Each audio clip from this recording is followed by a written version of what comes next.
அன்பார்ந்த எனதருமை யூடியூப் நேயர்களுக்கு வணக்கம். அதாவது 14 கர்ம நட்சத்திரம், 12 கட்டத்தில் 14 கர்ம நட்சத்திரம். இதில் நமக்கு என்ன சொன்னான்னா திசை ஏதாவது ஒரு கிரகத்தில் கண்டிப்பாக உட்காராமல் அப்படியெல்லாம் நம்ம பெரிய யோகசாலிகள் யாரும் கிடையாது. அப்போ மேசத்தில் அசுவதி கர்ம நட்சத்திரம், ரிஷபத்தில் மிருகசீரிடம் 1ஆம் பாதம் 2ஆம் பாதமும் கர்ம நட்சத்திரம். அதற்கடுத்து என்ன சொல்கிறாங்கன்னா மிருகசீரிடு இது மிதுனத்தில் திருவாதிரை. அதற்கடுத்து என்ன சொல்கிறான்னா கடகத்தில் ஆயில்யம், சிம்மத்தில் பூரம். அதுக்கடுத்து என்ன சொன்னால் கன்னியில் அஸ்தம். துலாத்தில் சித்திரை 3ஆம் பாதம் 4ஆம் பாதம். அதற்கு அடுத்து விருச்சிகத்தில் அனுச நட்சத்திரம், தனுசில் மூலம் போராட உத்திராடம். இவங்க தான் தனுசு ராசியில் பிறந்தவனும் தனுசு லக்கணத்தில் போய் பிறந்தவனும் பாவியிலையும் கொடும்பாவி அப்படின்ட்டான். போராட்டம் இருக்கும், ரொம்ப போராட்டம் இருக்கும். அதற்கடுத்து உங்களுக்கு என்ன சொல்கிறான்னா மகர ராசியில் அவிட்டம் 1-2 பாதம். அதுக்கடுத்து கும்பத்தில் பூரட்டாதி நட்சத்திரம், மீனத்தில் உத்திரட்டாதி நட்சத்திரம். இந்த 14 நட்சத்திரங்களும் கர்ம நட்சத்திரங்கள்னு சொல்லிட்டாங்க. இது பிரபலமாயிடுச்சு. அப்போ பிரபலமாயிருச்சு அப்படின்னு சொல்லி வரும்போது இதில் ஏதாவது என்ன சொன்னால் இந்த நட்சத்திரங்களில் 14 நட்சத்திரம் நமக்கு எல்லாம் கிரகங்கள் இல்லாமல் இருக்கும். அது கண்டிப்பாக ஒரு பிரச்சனையை கொடுத்துட்டார். அப்போ இதுக்கு என்ன தீர்வு பண்ணால் நாம் என்ன சொன்னோன்னா கொஞ்சம் லிபரலேஷனாக இருக்கலாம் அப்படிங்கிறது தான் இந்த வீடியோவுடைய நோக்கம். அப்போ இந்த வீடியோவுடைய நோக்கம் இப்படி இருக்கிறதுனால என்ன சொல்லலாம்னா இந்த 14 நட்சத்திரத்திற்கு ஒரு மாதத்தில் 4 நாட்கள் நம்ம அன்னதானம். 14 நட்சத்திரம் கர்ம நட்சத்திரம்.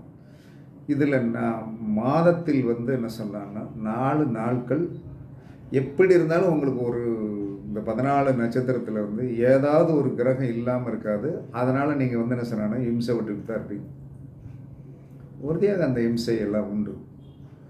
அப்போ என்ன சொல்கிறாங்க, நீங்கள் தமிழ் மாதத்தின் 4 நாட்களில் நீங்கள் அன்னதானம் என்பது என்ன சொன்னாங்கன்னா லட்சக்கணக்கில் போட்டெல்லாம் வரணும்னா அன்னைக்கு ஒரு சாப்பாடு யாராவது ஏதாவது ஒரு பர்சனுக்கு நீங்கள் அழகாக வாங்கி கொடுத்தீர்கள் என்று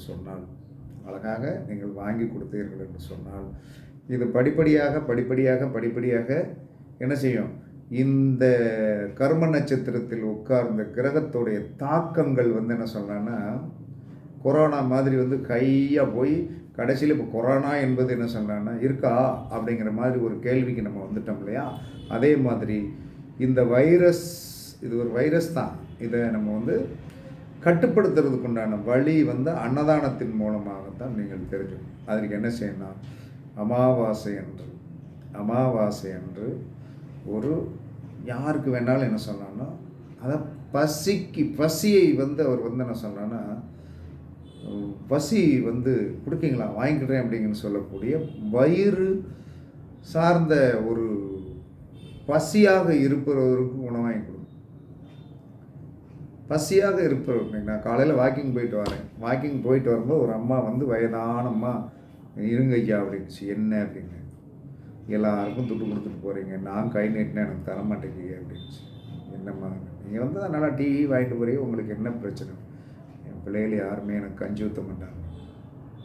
நான் என்ன சொல்கிறேன், எங்கேயோ ஒரு இடத்துல சாப்பாடு வாங்கி ரேஷன் அரிசி வாங்கி தான் இருக்கேன். ஏன்னா காலையில் ஒரு 10 ரூபா மட்டும் கொடுங்க அப்படின்னுச்சு.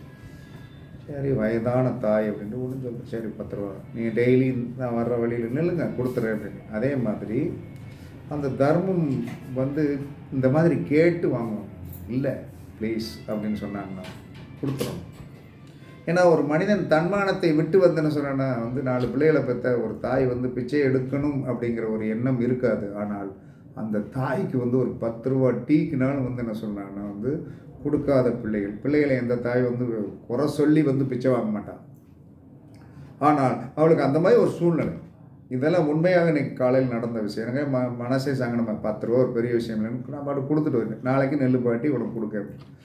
அப்போ அமாவாசை என்று கண்டிப்பாக அன்னதானம் ஒருவருக்கு பண்ணணும்.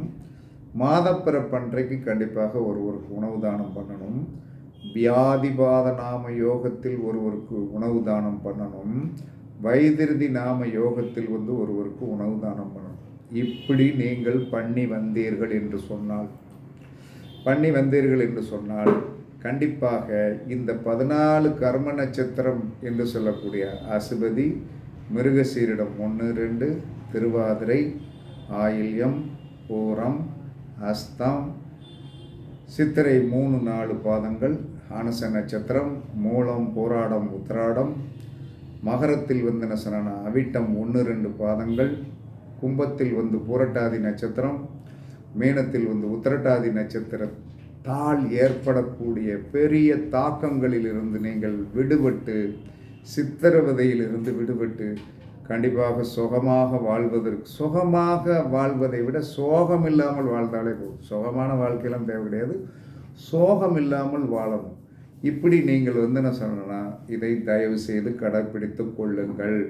நீங்கள் கடைப்பிடித்து கொண்டீர்கள் என்று சொன்னால் கண்டிப்பாக இந்த கர்ம நட்சத்திரத்தால் ஏற்படக்கூடிய பாதிப்புகள் உங்களுக்கு நீங்கி சுவிட்சமான வாழ்க்கை வாழ்வதற்கு கண்டிப்பாக இருக்கும். இதில் என்ன பிரச்சனைனா, சாப்பாடு வாங்கி கொடுக்கணும். ஒரு பார்சல் வந்து என்ன சொல்கிறான்னா ஒரு சித்திரானங்கள் கூட வாங்கி கொடுக்கலாம், தயிர் வாங்கி கொடுக்கலாம், லெமன் வாங்குறது வாங்கி கொடுக்கலாம், புளிச்சாதம் வாங்கி கொடுக்கலாம், வெஜிடபிள் பிரியாணி வாங்கிக்கலாம். ஆனால் வாங்கி கொடுக்கும்போது ஒரு தண்ணீர் பாட்டில் வாங்கி, தண்ணீர் பாட்டில் வந்து ஒரு பெரிய தர்மத்திலும், தண்ணீர் கொடுப்பது ஒரு தர்மத்திலும் பெரிய தர்மம். சாப்பாடு மட்டும் கொடுக்குறது, சாப்பாடு ப்ளஸ் தண்ணீர். அப்போ அந்த சாப்பாடு ப்ளஸ் தண்ணீர் கொடுக்கும்போது தான் கர்மாக்கள் குறையும் என்று சொல்லுகிறான். கர்மாக்கள் குறையும். சில பேர் சாப்பாடை வந்து என்ன சொல்கிறான்னா வந்து சாப்பாடு மட்டும் வாங்கி கொடுத்துட்டு போய் அவன் சாப்பிட்டுட்டு இருக்கும்போது விக்கி கிடுச்சுன்னா என்ன செய்வீங்க? உண்மை தானே? சாப்பிட்டு இருக்கும்போது வந்து ஒரு விக்கல் எடுத்துச்சுன்னா அவன் என்ன செய்வான்? அப்போ பாட்டிலில் தண்ணீர் கண்டிப்பாக கொடுக்கணும். பாட்டிலில் கண்டிப்பாக கொடுக்கணும். அது ஒரு 10 ரூபாய்க்கு வாங்கிடுது. அப்போ இலகுவான ஒரு வழி என்ன சொன்னால் மொத்தத்துக்கு 50 ரூபா. அப்போ ஒரு மாதத்துக்கு அமாவாசை, மாதப்பிறப்பு, வியாதிபாத நாமயோகம், வைத்திருதி நாமயோகம், இந்த 4 நாட்களில் 4, 5, 20, 200 ரூபா செலவழிங்க. கண்டிப்பாக உங்களுடைய வாழ்க்கையில் இருக்கின்ற பெரிய பிரச்சனைகள் தீர்ந்து, கஷ்டங்கள் தீர்ந்து, ஒரு சுவிட்சமான ஒரு நிலை கண்டிப்பாக வருவதற்குண்டான வாய்ப்புகள் கண்டிப்பாக உண்டு. அதனால் வந்து என்ன சொல்கிறான்னா இதை நடைமுறைப்படுத்துங்கள்.